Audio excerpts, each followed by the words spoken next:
विक्रम और मीरा को एक चिट्ठी मिलती है जो सरिता ने लिखी होती है। चिट्ठी में सरिता लिखती है कि उसका भाई राहुल हवेली में गया था और तब से वापस नहीं आया।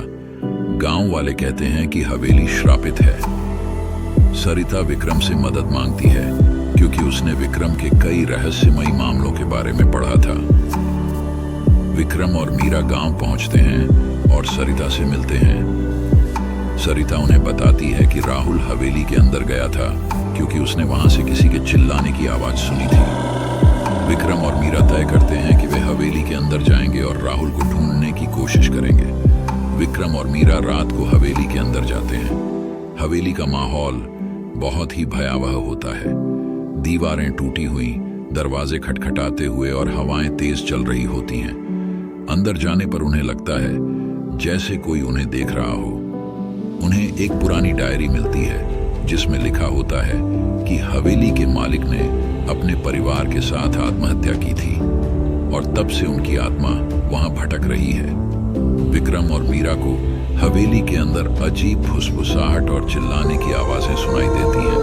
उन्हें राहुल का एक कपड़ा मिलता है जो खून से सना होता है। जैसे ही वे और अंदर जाते हैं उन्हें एक कमरा मिलता है जिसमें एक आत्मा उनके सामने आकर बोलती है, तुम सब यहां से चले जाओ वरना तुम्हारा भी वही हाल होगा जो राहुल का हुआ। मीरा को लगता है जैसे उसके कंधे पर किसी ने हाथ रखा हो, पर वहां कोई नहीं होता। विक्रम और मीरा राहुल को एक अंधेरे कमरे में बंद पाते हैं। उन्हें मुक्ति देने का एक तरीका मिलता है जो डायरी में लिखा होता है। विक्रम और मीरा हवेली के अंदर एक विधि करते हैं और हवेली की आत्मा को मुक्ति मिलती है। राहुल को छोड़ दिया जाता है पर वह बहुत डर गया होता है।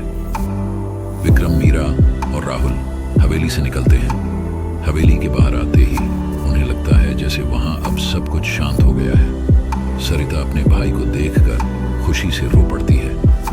विक्रम और मीरा अपने एडवेंचर के बारे में सोचकर इस नई कहानी को लिखने का विचार करते हैं। विक्रम और मीरा अपने शहर वापस आ जाते हैं और अपनी कहानी लिखने लगते हैं। उन्हें अपने नए एडवेंचर की तलाश रहती है क्योंकि उनके लिए रहस्यमयी और हॉरर कहानियों का सफर कभी खत्म नहीं होता।